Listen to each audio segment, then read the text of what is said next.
कई बार ऐसा होता है ना, अब मैं आपको बता रही हूँ कि जैसे हम लोगों के पेरेंट थे ना, हम लोग के पेरेंट बस जरूरतों में खर्च करते थे। और पता है वो अक्सर ये सोचते थे ना, काम तो चल रहा है ना। मुझे याद, आज भी याद फ्यूचर में हम अपने सारे वित्तीय लक्ष्यों को हासिल करने के लिए कुछ ना कुछ प्लानिंग करते हैं। और प्लानिंग करने में सबसे जो महत्वपूर्ण चीज होता है वो बजटिंग का होता है। बजटिंग जब एक बार हम कर लेते हैं, हम तय कर लेते हैं कि क्या क्या हमें करना है, तो हमारे पैसे बच भी जाते हैं।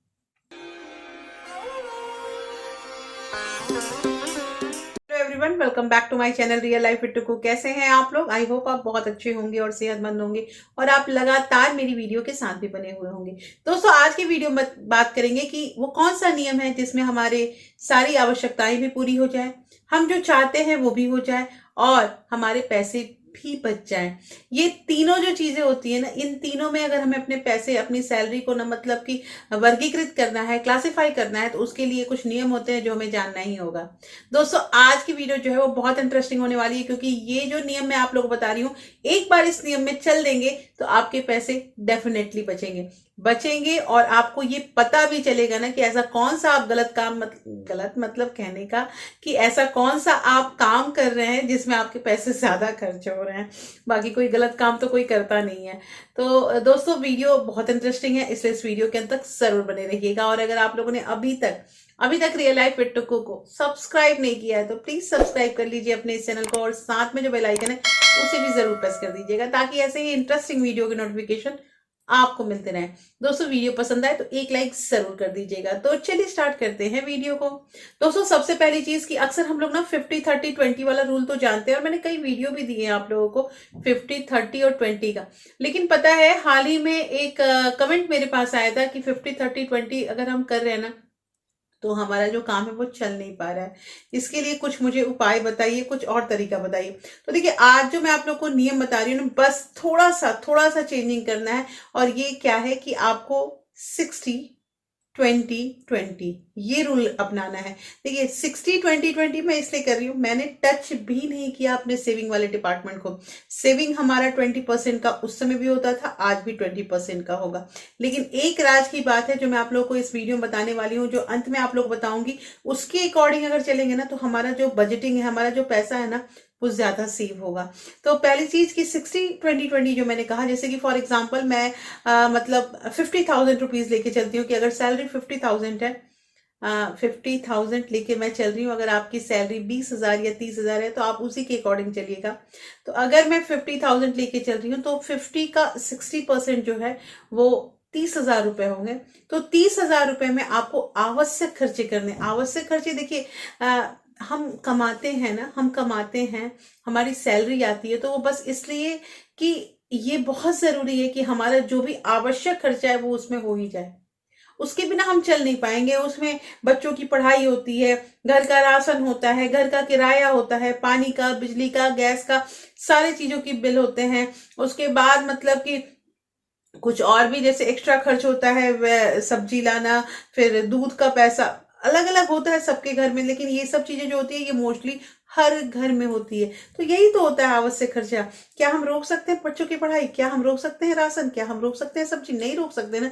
इसके बिना घर कैसे चलेगा? और अगर हम यही नहीं कर पाएंगे तो कमाने का क्या फायदा होता है ना। तो दोस्तों, कहना यहाँ पे ये है कि आपको 60%, मतलब ये अगर 50,000 आपकी सैलरी है तो आपने 30,000 रुपीज जो है वो आवश्यक खर्चों में आपके जाएगा ही जाएगा। ये आपका क्लासिफाई हो जाना चाहिए। उसके बाद जो हमारे पास पैसे बचे, लिटरली हमारे पास बचे कितने, तो हमारे पास बचे हैं दोस्तों 20,000 रुपए। अब 20,000 रुपए में 10,000 रुपए जो है वो आपकी सेविंग हो गई, क्योंकि 50,000 का 20% 10,000 होता है, और फिर 50,000 का 20% जो होता है वो 10,000 होता है। तो दो जो हमारे पास 10,000 रुपए बचे, एक हम उसको वांट में ले जाएंगे और दूसरी चीज जो है वो हमारी सेविंग में जाएगी। 10,000 रुपए जो अगर हम सेविंग कर रहे हैं दोस्तों, तो यहाँ पे कहना ये है कि जैसे वांट, देखिए, कई बार ऐसा होता है ना, अब मैं आपको बता रही हूँ कि जैसे हम लोगों के पेरेंट थे ना, हम लोग के पेरेंट बस जरूरतों में खर्च करते थे। और पता है वो अक्सर ये सोचते थे ना, काम तो चल रहा है ना। मुझे याद, आज भी याद है ना कि मेरे दोनों जो मेरे मतलब मम्मी पापा दोनों दोनों वर्किंग थे, और दोनों मतलब मम्मी भी मेरी गवर्नमेंट डिपार्टमेंट में थी, गवर्नमेंट स्कूल टीचर थी। तो पैसे आते थे, लेकिन पता है ऐसा नहीं है कि अंधाधुंध पैसा आता था। मम्मी बहुत हिसाब से चलती थी, और जब वो पूरी तरह से हिसाब से चली हैं, उनका बजटिंग करने का तरीका, उनका जो मैं सारा कुछ देखती थी ना, तो वो मुझे याद आता था। हालांकि गवर्नमेंट जॉब में थोड़ा सा सेफ्टी सिक्योरिटी तो होता ही है, जो प्राइवेट में नहीं होता है, लेकिन जो मैं उनका तरीका देखती थी, इतनी भी पढ़ी लिखी नहीं थी मम्मी मेरी, लेकिन इतना था कि वो टीचर थी, उस जमाने के लिए वो सही थी। लेकिन मम्मी मैनेज करती थी घर, और मैनेज करने में उन्होंने मुझे ये चीज दिखाया था ना, कि हम ना फालतू चीजें नहीं खर्च करते हैं, हम जरूरत की चीजों को खर्च करते हैं। और अब वही थोड़े खर्च उन लोगों के बढ़ गए हैं, वो अच्छा खासा खर्च करते हैं। क्यों करते हैं कि अब हमारे बच्चे जो हैं उनके लिए, जैसे मान लीजिए बच्चों ने टॉयज की के लिए जिद किया, या कोई ऐसा खर्च है जो मैं मना करती हूँ कि नहीं नहीं नहीं करना है, तो वहां पे हमारे पेरेंट खर्च कर देते हैं। कहते हैं कोई बात नहीं, बच्चा बोल रहा है। क्यों ऐसा, क्यों ऐसा? इसलिए तो एक दिन मुझे उन्होंने मुझे समझाया कि हमने तो अपनी जिंदगी काट काट के गुजार दी, थोड़ा इन लोगों का जो शौक है उसको तो पूरा कर दें। लेकिन पता है एक चीज, शौक पूरा करने में मैंने एक चीज देखा है ना, कि अगर आप शौक पूरा करते हैं तो जरूरी नहीं है कि आप हर चीज जो है वो क्रेडिट कार्ड से ले लेके ईएमआई से। देखिए, ईएमआई, आज आप मतलब 5,000 का सामान ले रहे हैं या 20 लाख की गाड़ी खरीद रहे हैं, ईएमआई सबका बनता है। लेकिन ऐसा नहीं होता है ना कि आपका अगर एक ईएमआई खत्म होता है तभी आप दूसरे में हाथ लगाइए। मैं ऐसा नहीं कह रही हूँ कि हमें नहीं करना है, हम नहीं कर सकते, नहीं, वांट भी हमारा जरूरी है। लेकिन अगर आप एक ईएमआई चला रहे हैं तो कोशिश कीजिए कि एक ही चलाइए, ज्यादा चलाने की जरूरत नहीं है, क्योंकि उसमें फिर परेशानी हो जाती है। हमें स्टार्टिंग में लगता है नहीं नहीं हम कर लेंगे कर लेंगे, 1 2 महीने 3 महीने करते, फिर वो पता है बोझ लगने लगता है कि ये खत्म कब होगा। तो यहाँ पे तो बात हो रही थी। अब दूसरी चीज जो मैंने स्टार्टिंग में ही आपको बताई कि जो हम सेविंग करते हैं, वो सेविंग जो है, अगर हमारी मतलब 20% के अकॉर्डिंग चल रहे हैं, तो देखिए हर साल सैलरी थोड़ी तो बढ़ती ही है। मान लीजिए सैलरी बढ़ती है तो हमारा जो सेविंग वाला डिपार्टमेंट है ना, वो भी बढ़ना चाहिए। वो भी बढ़ना चाहिए। जैसे फॉर एग्जाम्पल मान लीजिए कि 5,000 रुपये हमारे अ, अब नए पहले 50 था, अब 55 हो गया, 5,000 ऐड हो गया उसमें। तो हम अपने सेविंग वाला जो डिपार्टमेंट है उसको भी बढ़ाएंगे, उसको भी सेग्रीगेट करेंगे। और मैं ये नहीं कह रही हूँ कि जो 5,000 बढ़ा वो सेविंग में डाल देंगे, नहीं, धीरे धीरे महंगाई भी तो बढ़ती है, तो हमारा जो आवश्यक वाला डिपार्टमेंट है ना, खर्चा, उसमें हम कुछ पैसे ले सकते हैं, और बाकी जो हमारा 10,000 रुपये सेविंग का है उसको हम 12,000 या 13,000 अपने अकॉर्डिंग चला सकते हैं। दोस्तों, अब ये जो सेविंग वाला जो मैंने आप लोगों को बताया ना, इसमें करना ये है कि जैसे मान लीजिए कि 10,000 या 12,000 रुपये अगर आप सेविंग कर रहे हैं ना, उसमें भी आपको सेग्रीगेट करना है कि आपने कितना कितना पैसा कहाँ डाला है। देखिए, सारे पैसे ना एक ही विभाग में या एक ही चीज में आप लोग प्लीज मत डालिए, मत डालिए, क्योंकि ये भी हमारा सही निर्णय नहीं रहेगा। और बाद में हमें अफसोस होगा कि हमें तो अच्छा रिटर्न मिला ही नहीं, हमारे पैसे बढ़े ही नहीं। इसलिए उसको सेग्रीगेट कीजिए। सेग्रीगेट करने के लिए 72 रूल जो होता है ना, वो बहुत मतलब कि मुझे लगता है कि उसके अकॉर्डिंग अगर हम चलेंगे ना, तो हमारा जो सेग्रीगेशन वो अच्छा होगा और सेविंग अच्छी होगी। देखिए, अगर कोई आइडिया आपको देता है ना, कोई बताता है ना, तो ये सबसे बड़ी चीज है। करना आपने ही है, कोई आपके हाथ से लेके आपका कोई काम नहीं करेगा, लेकिन करना आपको है। लेकिन अगर आपको थोड़ा सा भी आइडिया मिल जाता है, थोड़ा सा भी आपको मतलब प्लानिंग पता चल जाती है, उसके अगर अकॉर्डिंग आप काम करते हैं, तो आपके पैसे बचेंगे। और जब बचे हुए पैसे देखने में इतने अच्छे लगते हैं कि अरे यार ये कैसे बच गया, ये सब समझ में नहीं आया, तो इस तरह की बातें होने लगती हैं। तो दोस्तों, मतलब, और मैं तो यही कहूंगी कि उत्साह जो है वो बढ़ जाता है जब हम पैसे देखते हैं। मुझे आज भी याद है कि जब मैंने पहली बार अकाउंट खोला था ना, तो मैंने अब जब अपना सेविंग अकाउंट खुलवाया था, तो मुझे लगता था कि यहाँ पैसे कहाँ से आएंगे। उसमें मैं जॉब नहीं करती थी, तो मुझे लगा कि यहाँ पैसे कहाँ से आएंगे, मेरे पास तो मेरा मतलब आमदनी भी नहीं है। तो फिर मैंने आप लोग को बहुत पहले जो वीडियो मेरी वायरल हुई थी, उसमें मैंने आप लोग को बताया था कि हमने एक ज्वाइंट अकाउंट खोल रखा है। उस अकाउंट में ना, जैसे घर में कोई भी कुछ अच्छा चीज होता है तो उसमें 500 1000 रुपये जो हम डालते हैं, और सगुन वाला नाम उसको मैंने दे रखा था उस अकाउंट को। तो मेरा वही अकाउंट था पहला।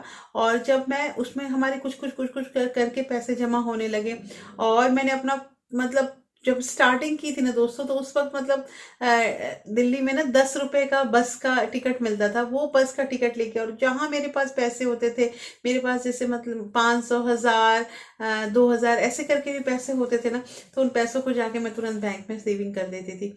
और सेविंग कर देती थी, और मैक्सिमम जो है मेरे पास मतलब 3 4 तो मेरे पास एफडी के पेपर थे ही थे। लेकिन मैं आपको बताऊं, उसमें मिनिमम अमाउंट 5,000 का भी था।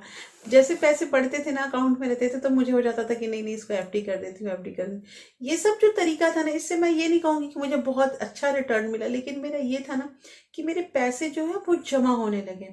और ये सब जो पैसे धीरे धीरे धीरे धीरे करके जमा हुए, तभी तो मैंने थोड़ा एक अच्छा अमाउंट हुआ, तो मैंने यहाँ पे कोशिश किया कि मुझे डाउन पेमेंट देना चाहिए। दोस्तों देखिए, और भी बहुत सी चीजें होती हैं, बहुत छोटी छोटी चीजें होती हैं जिस पे हम ध्यान नहीं देते हैं, जिसके बारे में हम सोचते नहीं है। और हम पैसे क्या जा रहे हैं, 200 रुपये, 300 रुपये, इतने ही जा रहे हैं ना, कोई बात नहीं। लेकिन पता है, ये जो 200 300 जाने लगते हैं और हम हिसाब नहीं रखते हैं ना, तो एक टाइम ऐसा हो जाता है ना कि कब वो 200 आपके 2000 में कन्वर्ट हो जाएगा, आपको पता नहीं चलेगा। पता तब चलेगा जब आप एक ही बार बिल देखोगे, अरे इतना हमने फिजूल खर्च कर लिया। तो इसलिए लगाम तो हमें खुद पे लगाना पड़ेगा ना। जो मैंने आज आप लोग को वीडियो में बताया, जो तरीके बताए, पुराने जमाने में हमारे पेरेंट कैसे रहते थे, अब हम कैसे रहते हैं।